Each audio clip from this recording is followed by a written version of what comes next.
ఈసారి 'big boss 8లో' మీరు interview దాకా వెళ్ళారు, రిజెక్ట్ అయ్యారు, ఆ బాధలో ఉన్నారు అని విన్నా నేను. నేను బాధలు ఎందుకుంటాను అసలు. అంటే రాలేదు. లేదన్న, ఇంటర్వ్యూ వరకు వెళ్ళింది వాస్తవమే, అందులో తప్పలేదు. కానీ ఇంటర్వ్యూలో కూడా నేను ఇదే చెప్పిన, ఈ హిపోక్రసీ నాకు నచ్చదు. ఇప్పుడు నాగార్జున గారు రాగానే ఈ ఎక్స్ కంటెస్టెంట్స్ ని చూస్తాం కదా, లేచి నుంచి ఇట్లా ఇట్లా ఈ హిపోక్రటిక్ బిహేవియర్ నా దగ్గర నుంచి ఎక్స్పెక్ట్ చేయకండి. ఇప్పుడు ఒకవేళ నాగార్జున గారు రవిని ఇది తప్పు అంటే నేను ఐ విల్ నాట్ యాక్సెప్ట్. నాకు నిజంగా తప్పు అని అనిపిస్తే నేను ఒప్పుకుంటానేమో, కానీ sir sorry sir last time చేసినట్టు ఈ పెయిడ్ ఆర్టిస్టులు చేసినట్టు ఈ ఓవర్ యాక్టింగ్ అయితే నాతో కాదు. సో నా తప్పు అంటే నా తప్పు కాదు, నీదే తప్పు అంట డైరెక్ట్. నాగార్జున కానీ ఆ ప్లేస్ లో దేవుడు ఉన్నా నేను అంతే అంట. సో మొహబ్బత్ ఉన్న నేను, నాకు నాగార్జున సార్ అంటే మొహబ్బత్, అంతేగాని నేను నాగార్జున సార్ బానిస కాదు. ఇప్పుడు అంతే కదా అన్న. ఇప్పుడు నాకు నువ్వు అంటే ఇష్టం అనుకో అన్న, నువ్వు మస్తు చేస్తావు అన్న ఇంటర్వ్యూ ఇదంట, అంతేగాని నువ్వు ఏమన్నా నేను బ్లైండ్ గా సపోర్ట్ చేయడం నాతో కాదు. సో ఈసారి అంటే పల్లవి ప్రశాంత్ మామూలు వాడిని కూడా మీరు టార్గెట్ చేసినట్టున్నారు. నేనేం టార్గెట్ చేయలే, కానీ అది ఆ అప్రోచ్ రాంగ్ అన్న. ఇప్పుడు రేపు పొద్దున్న అన్న నేను మళ్ళీ వచ్చిన అన్న ఇది అని చేసిండు వచ్చిందంతా పైసలు అంతా పబ్లిక్ కి పంచుతా అన్నాడు. మొత్తం కాకపోయినా ఒక 30-40% కొంచెం అన్నా ఖర్చు పెట్టేడుండే కదా, పబ్లిక్ కి ఇస్తా అన్న మాట నిలుపుకునేడుండే కదా. అది నిలుపుకోకపోగా ప్లస్ ఇంకోటి ఏముంది, ఇప్పుడు పల్లవి ప్రశాంత్ ని చూసారు అందరు పబ్లిక్. తర్వాత నుంచి మీరు చూడండి సోషల్ మీడియాలో ఎంతమంది తయారయ్యారు. అన్న నన్ను బిగ్ బాస్ కి పంపేయండి అన్న నేను జుట్టోన్న అన్న నేను విగ్గోన్న అన్న నేను గొర్రెలు కాసుకునేటోన్న అన్న. ఇప్పుడు ఈడి వరకు అన్నా పర్వాలే, పోతా అని బతిమలాడతారు. రేపు పొద్దున ఎవడన్నా టవర్ ఎక్కితే బిగ్ బాస్ నన్ను తీసుకోలేదు కాబట్టి నేను టవర్ ఎక్కినా అని ఆ సిచ్యువేషన్ కూడా వస్తుందా? రాదా? ఓకే, మీరు ఒక్కసారి ఎంకరేజ్ చేయడం మొదలు పెడితే ఎందుకు రాదన్న? ఎవడన్నా జిద్దు మీద తీసుకున్నాడు అనుకో, నేను ఈసారి బిగ్ బాస్ పోవాలా అని పోయి టవర్ ఎక్కి కూర్చున్నాడు అనుకో, ఏం చేస్తారు? ఓకే, వాడు బెదిరించే దాంట్లో కాలు జారి కింద పడి వచ్చిండు అనుకో, ఎవరు రెస్పాన్సిబిలిటీ తీసుకుంటారు? రైట్. ఈసారి ఎవరు ఉండొచ్చు అన్న కంటెస్టెంట్స్? నా ఉద్దేశంలో మొత్తం ముక్కిపోయిన బెట్టింగ్ యాప్స్ వాళ్ళు అందరూ ఆడపోయి శత్రువులు.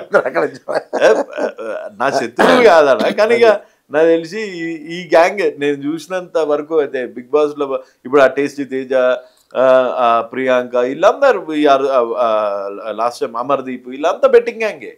ఇదంతా బెట్టింగ్ గ్యాంగే. మీరు బాగా ఫాలో అవుతారా బిగ్ బాస్ ని?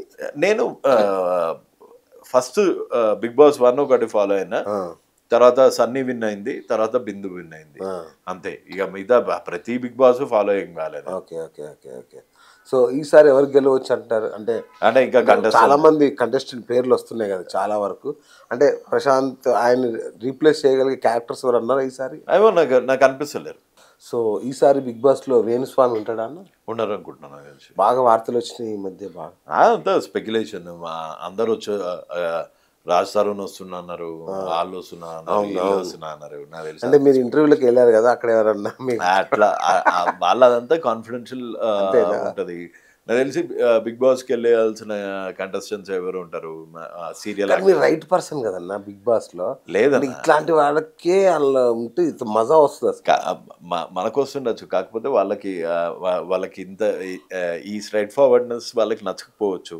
లేకపోతే పుసుకుమని నాగార్జున సార్ ఏమన్నా అంటే మనని ఇస్తాడు, లేకపోతే ఆడికి పోయి ఈడు హర్తాల్కి కూర్చున్నాడు అనుకో, మొత్తం ప్రపంచం అంతా చూస్తుంది, బెట్టింగ్ యాప్స్ గవర్నమెంట్ బ్యాన్ చేసేంత వరకు వీడు హంగర్ స్ట్రైక్ మీద కూర్చుంటా అని చెప్పినా అనుకో, అప్పుడు ఏం చేస్తారు? సో అందుకనే మన పర్సనాలిటీ దానికి సెట్ కాదంటున్నా. ఆడికి పోయినప్పుడు ఆడిపోయి మొత్తం మీడియా అంతా పబ్లిక్ అంతా చూస్తున్నారు కాబట్టి గవర్నమెంట్ బెట్టింగ్ యాప్స్ బ్యాన్ చేసేంత వరకు నేను అన్నం తినా అని కూర్చున్నాను అనుకో బిగ్ బాస్ దాంట్లో మొత్తం చూస్తారు, అది ఎంత పెద్ద ఇష్యూ అవుతుంది. మామూలుగా ఉండదు. సో అందుకని నా అలాంటి పెట్టుకోరు అన్నాడు. వీళ్ళు ఎక్కడి ఆశలు అవుట్ అయిగా ఏదన్నా బిగ్ బాస్ కి పోవాలనే లేదేమో. ఇంకా నేను రమ్మన్నా బోర్ ఇక నాకు అది అది డెఫినెట్ గా నాలాంటి పెట్టుకోరు. అది అది మిస్ మ్యాచ్ అర్థమైపోయింది. వాళ్ళు కూడా ఎందుకు వచ్చింది ఇంత పెంట అనుకుంటారు. మిమ్మల్ని చూస్తాం అనుకున్నాం బిగ్ బాస్ వచ్చుంటే అయితే మటుకి ఇంటర్వ్యూకి పోయారని నాకు తెలిసింది. సో ఖచ్చితంగా మీరు సెలెక్ట్ అవుతారని అనుకున్నా. యాక్చువల్ అదే ఇంటర్వ్యూకి అయితే వెళ్ళినా, కానీ పుసుకుమని కానీ అలాంటి ఉంది కనుక తీసుకున్నాను అనుకో అయ్యే పెంట అయితే మటుకు ఇదే. సెలక్షన్ అయిపోయిందన్న అందరు చెప్పేశారా?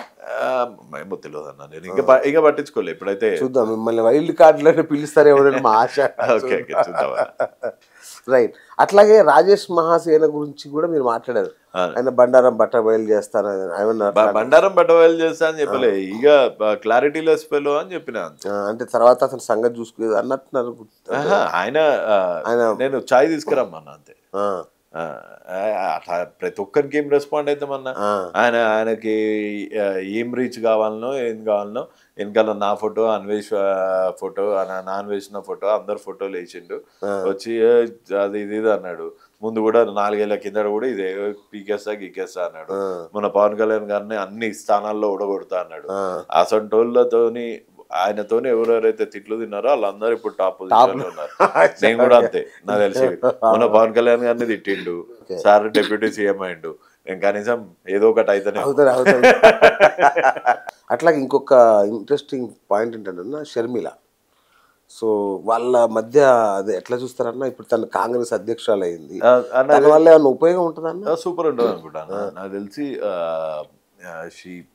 పెద్ద ఇంపాక్ట్ అయితే ఉంది అని అనిపించింది. ఎందుకంటే అవునా, ఒకవేళ షర్మిల గారు ఇంకా సునీత గారు ఆ రేంజ్ ల రివోల్ట్ కాకపోతే, అది ఎంత లేదన్నా ఒక మిడిల్ క్లాస్ ఫ్యామిలీ డెఫినెట్ గా చూస్తుంది అన్న. సొంత చెల్లె బయటకు వచ్చి విమర్శిస్తుంది, అది అది కనిపించింది దెబ్బ అన్న.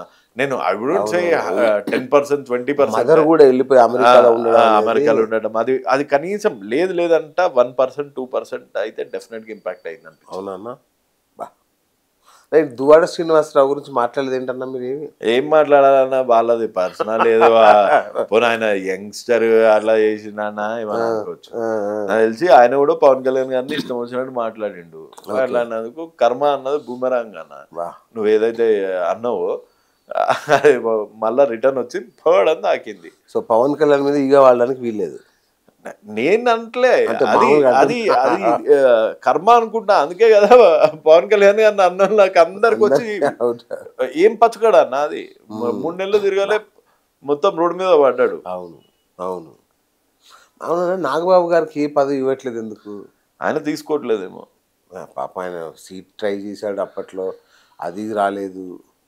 ఏమో వచ్చాక కనీసం ఒక ఎమ్మెల్సీ అన్న ఇస్తారేమో అనుకుంటా, అది లేదు. ఎమ్మెల్సీ ఇప్పుడు లేదు కదా నోటిఫికేషన్, ఆంధ్రాలో లేదు కదా. ఆంధ్రాలో వచ్చినప్పుడు ఇస్తారేమో డెఫినెట్ గా. ఇప్పుడే ఎట్లా ఇస్తారన్న? కార్పొరేషన్ అదే పార్టీలో పదవి ఉంది ఆయనకి. పార్టీ పదవి, జనసేనలో పార్టీ పదవి అంటే అదేం మజాక్ కాదు. సో నాకు తెలిసి డెఫినెట్ గా ఫ్యూచర్ లో యాక్చువల్ పదవి కూడా ఇస్తారు అనుకుంటా. కార్పొరేషన్ పదవులు ఎప్పుడైతే ఇస్తారో కార్పొరేషన్ ఇస్తారేమో. ఒక మీటింగ్ లో చెప్పాడు, మా ఇంట్లో వాళ్ళు అయితే ఎవరు ఏం అడగట్లేదు అని క్లారిటీ కూడా ఇచ్చాడు ఆయన, పవన్ కళ్యాణ్ గారు. అదే పవన్ కళ్యాణ్ గురించి కష్టపడ్డ వాళ్ళలో చాలా మంది ఉన్నారు. ఇప్పుడు ఎంతమంది కానీ పదవులు ఇస్తారు, ఎంతమంది నిరాశతో ఉంటారు. అంటే నాగబాబు గారు చాలా కష్టపడ్డారు. ఇప్పుడు కాదు, నాగబాబు గారు నేను ఏమన్నా అనుకో అన్న, నాగబాబు గారు కష్టపడలేదని నేను అంటలేను. కాకపోతే నాగబాబు గారి కన్నా ఎక్కువ బయట వాళ్ళు పడ్డారు. కేసులు వేయించుకొని పడ్డారు, కొంతమంది తిట్లు తింటా పడ్డారు, కొంతమంది అటాకులు అయినా ఏమన్నా కానీ నేను పవన్ కళ్యాణ్తోనే ఉంటా అని పడ్డారు. సో వాళ్ళకి అందరికి ఇచ్చిన కిస్సలో, లేకపోతే నాగబాబు గారికి ఏమైనా ప్రియారిటీ ఇచ్చి ముందు ఇస్తారు. కానీ డెఫినెట్ గా అయితే ఇవాళ కాకపోతే రేపు డెఫినెట్ గా ఏదో ఒక పదవి ఇస్తారు అనుకుంటా. అయినా ఆ మనిషికి ఏం పదవి కావాలన్నా, అంత పెద్ద మనిషి నాగబాబు గారు అంటే ఈజ్ నాట్ అ స్మాల్ గా. ఆయన మంచి మూవీస్ చేశారు, సీరియల్స్ చేశారు, పిల్లలు సెటిల్డ్. ఇక ఆయనకి ఏముంటది అన్న పదవి మీద మోజు, అంతేనా? ఒకవేళ పదవి తీసుకున్నా గొడ్డు చాకిరి ఉంటది ఈ టైంలో. ఈ పబ్లిక్ ఎక్స్పెక్టేషన్స్ ఈ లెవెల్ ఉన్నాయి అంటే వాళ్ళ ఏదన్నా ఒకవేళ పొరపాటున పదవి వచ్చినా ఆ పదవికి న్యాయం చేయడానికి బాగా కష్టపడాలి. ఈ ఏజ్ లో ఆయన కూడా అంత కష్టపడడం ఎందుకు అని బిందాస్ కూర్చుంటారేమో నాకేం. Okay okay okay